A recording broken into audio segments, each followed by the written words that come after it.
Hello friends, मैं Vijaya Nyati happy heartbeats में आपका स्वागत करती हूँ। हैप्पी होंगे थॉट्स तो हेल्दी होगी आपकी हार्टबीट्स। आज पड़ोस के गुप्ता अंकल ने जोर जोर से आवाज लगाई। उनकी घबराती हुई आवाज सुनकर हम दौड़कर गए तो उन्होंने कहा, देखो तुम्हारी आंटी बाथरूम में गिर गई है और बेहोश भी हो गई है। हमने तुरंत एम्बुलेंस बुलवाई और हॉस्पिटल लेकर गए।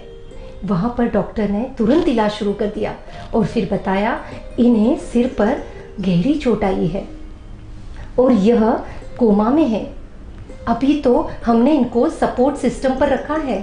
फिर उन्होंने मुझे अकेले में बताया कि इन्हें गहरी इंजरी है, अभी बस सपोर्ट सिस्टम पर है, जैसे ही इसको हटाएंगे वो चली जाएगी और ठीक होने की कोई चांस नहीं है। तो हमें सपोर्ट सिस्टम हटा देना चाहिए।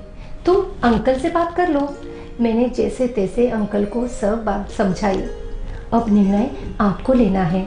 पर अंकल का तो मन का बांध ही टूट गया और धड़ाम से सोफे पर बैठ गए और अपने मन को भी खोल कर रख दिया। अरे नहीं, ऐसे मत कहो, अभी तो बहुत सारी बातें उससे करना है। अभी तक तो वो नासिक में और मैं जॉब के लिए मुंबई में। वह अभी तक तो बेटियों की परवरिश में ही उलझी रही। हम दोनों अभी तक बेटियों की एजुकेशन और शादी इन सब की आपाधापी में थे। हम लोग कभी कहीं घूमने भी नहीं गए, कभी हमारी मनपसंद की चीजें नहीं की।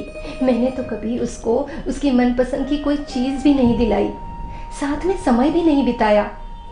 और फिर कहा, देखो अभी सपोर्ट सिस्टम नहीं हटाना है, देखो वो जरूर ठीक हो जाएगी। तब मैं उससे अपने मन की सारी बात कह दूंगा। यह सिचुएशन हमें बहुत कुछ सिखाती है। 20 साल के वैवाहिक संसार में भी बहुत कुछ बोलने का रह गया। फिर जब ये बातें जहन में आई तो वो आईसीयू में थी। कई लोगों से कहते सुना है, अरे हमारा तो एक ही छोटा सा सपना था, सोचा था हम कुछ ऐसा करेंगे। कई बार अभी नहीं फिर कभी करेंगे और फिर कभी आता ही नहीं। हमारे कई छोटे छोटे से सपने बड़े सपने को पूरा करने के दौड़ में दम तोड़ देते हैं। कई बातें जो हम कहना चाहते हैं पर कभी कहेंगे, कभी अपने दोस्तों से मिलेंगे, उन सब से दिल की बातें करेंगे, सब दिल में ही रह जाती है। कभी किसी से फोन पर बात करूंगा, किसी की याद आती है तो हाँ कभी कॉल करूंगा, पर कल पर टाल देते हैं। किसी को कुछ कहना था पर वो बात दिल में ही दफन हो जाती है, क्योंकि कभी उस पर कई जिम्मेदारियों की परतें जमा हो जाती है। अनिश्चित और असुरक्षित भविष्य के चिंतन में हमारे निश्चित वर्तमान की तरफ हम ध्यान ही नहीं देते हैं। सब कुछ कल पर ढकेल देते हैं और वह कल में बदल जाता है। सब कुछ हमारे मन पर डिपेंड करता है।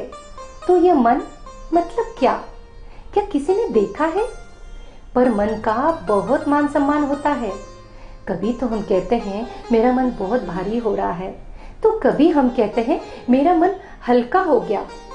कभी तो मन को घर बनाते हैं, कहते हैं वह तो मन में घर कर गया, या फिर कहते हैं तुम तो मेरे मन में रहती हो। कहते हैं ना, कभी कुछ बहुत अच्छा लगता है तो कहते हैं मेरे मन की तो प्यास ही नहीं बुझी। यह मन हमें जिंदगी भर झुलाता है, कभी मन स्थिर रहता ही नहीं। हम कहते हैं किसी के लिए कि वह मन खोल कर बात करते हैं, या फिर मन की बात वह मन में ही रखता है। जब अगर कोई कुछ कहता नहीं तो वो बहुत डेंजर हो जाता है, क्योंकि मन में किसी के लिए बहुत गुस्सा, बहुत द्वेष, तिरस्कार आ जाता है, तब वह खुद को तो कभी दूसरों को हानि पहुंचाता है। मन दिखता नहीं है पर वह बैठे बैठे पूरी दुनिया घुमाता है। और यह एक दर्पण भी है, क्योंकि आपका व्यवहार, आपकी बोली, आपके विचार, आपके हाव भाव से पता चलता है कि आपके मन में क्या चल रहा है।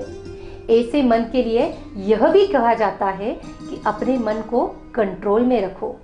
वह कहते हैं ना मराठी में, मनाचा ब्रेक उत्तम ब्रेक। पर इस मन को खुलकर मुस्कुराने दो। जो मन में आए उसको मत रोको। किसी की कोई बात अच्छी लगती है तो तारीफ करो और खुलकर करो। कोई बात मन को छू ले तो प्यार से बता दो। समय तो अपनी गति से चल रहा है, पर अपने मन की बातों को भी गति दो, क्योंकि कहते हैं ना, जिंदगी ना मिलेगी दोबारा। इसीलिए अपने हार्ट बीट्स यानी अपने मन को खुला आकाश दो और खुलकर मन की बात करो और मुस्कुराओ और मन की बातें सबसे करो। हैप्पी हार्ट बीट्स के साथ।